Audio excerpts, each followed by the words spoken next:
Sigurado ako hindi aabot sa akin ng flood control scandal. Kasi unang-una, wala namang flood control projects sa OVP or sa Department of Education. At makakasabi naman talaga ang mga contractors and even si Secretary Bunuan, wala talaga akong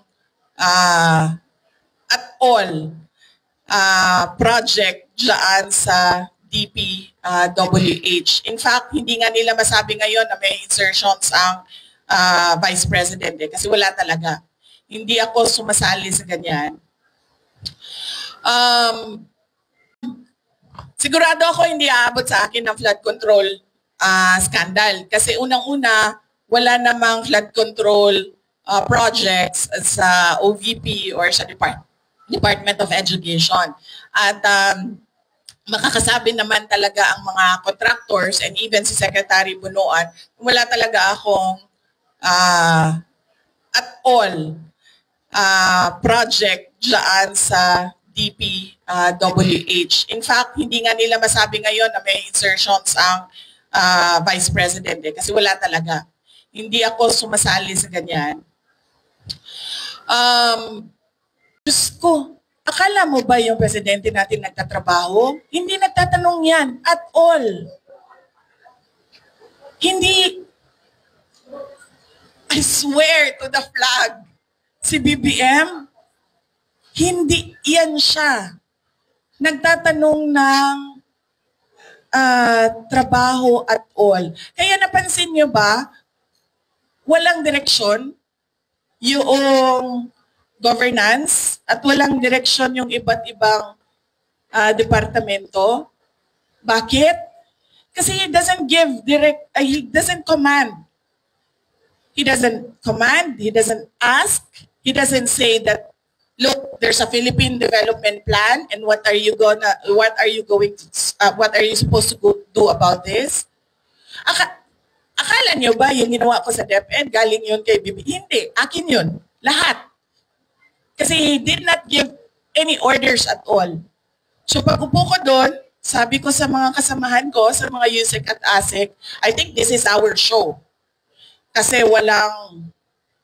walang participation at all ang Pangulo. So gagawin na lang natin kung ano yung karapat dapat nagagawin para sa edukasyon dito sa ating bayan. So we created the Matatag Agenda. We followed through with the Matatag Curriculum. At unfortunately, hindi kami natapos kasi, yun nga, nag-decide ako na I don't deserve the attacks that were thrown at me by the administration. Kasi ako na nga lang siguro yung kaisa-isa dong nagde-deliver para sa cabinet ni BBM. Tapos ganun pa yung gagawin nila sa akin. O di, nung nawala ako, di wala na. Wala na siyang accomplishment at all. Yes, gumawa kami ng investigation sa loob ng Department of Education. Isa sa mga pinagamitan ng confidential funds ay yung corruption sa loob ng Department of Education. Hindi lang sa laptop madaming reports of corruption inside the Department of Education. Hindi lang sa central office, kasama na yung sa mga regional offices namin.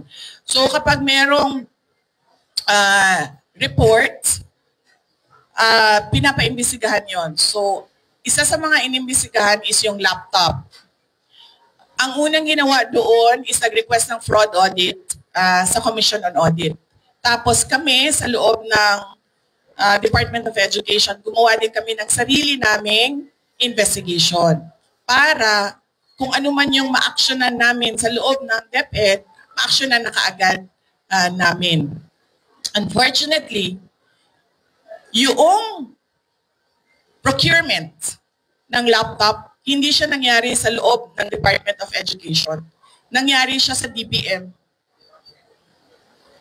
So, ang pinaka-papel na nasa loob ng Department of Education ay yung agreement between DepEd and DBM.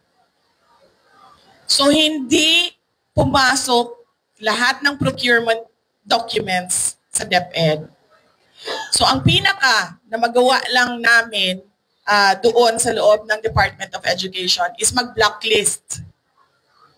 And at that time, hindi pa namin ma-blacklist kasi hindi nga sa amin nangyari yung procurement.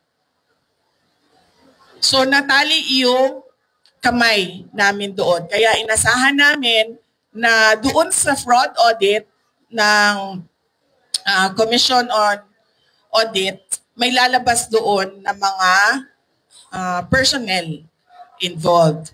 At doon sa Blue Ribbon Committee na investigation, kung maalala nyo, may nangyaring Blue Ribbon Committee investigation sa Senate, sa laptop, ginamit namin yon sa loob ng Department of Education para isa-isahin kung sino yung mga personnel involved na under sa mga tao involved doon sa Senate Blue Ribbon investigation.